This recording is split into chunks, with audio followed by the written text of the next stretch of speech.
Parc des expositions de Port-Bouët. Bienvenue au marché africain des solutions spatiales.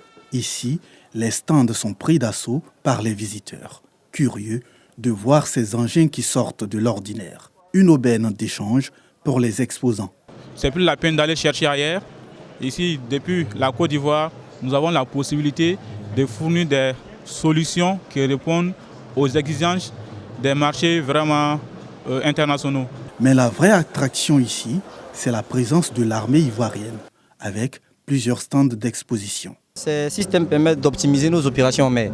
C'est-à-dire avant de projeter nos navires pour aller faire des patrouilles en mer, on envoie d'abord les drones en première position pour pouvoir faire la patrouille aérienne, pour pouvoir avoir certaines informations, des anomalies ou des infractions avant de déployer nos navires sous le théâtre des opérations.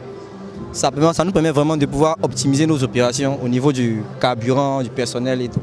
L'armée de l'air, l'armée ivoirienne de manière générale, s'est mise au diapason de la technologie parce qu'on se rend compte que la menace aussi a élevé son niveau.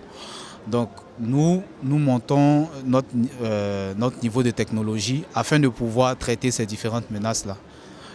Aujourd'hui, nous sommes en mesure de pouvoir réagir efficacement sur toute l'étendue du territoire national en cas de détresse de personnes en danger, en cas de détresse des aéronefs lors d'un crash. Paris réussit pour les initiateurs du marché qui voient plus grandes les prochaines éditions. L'espace représentera 22 milliards de bénéfices nets en 2026, selon Space in Africa, pour seulement 20 000 emplois créés sur une potentialité de 2 500 000. Sachez-le très bien. Seulement 0,02% de ces 22 milliards reviennent à l'Afrique.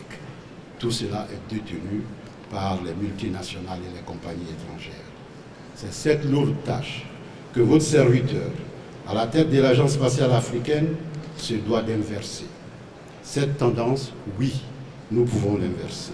Présents à ce marché, plusieurs ministres avec à leur tête le ministre d'État, ministre de la Défense.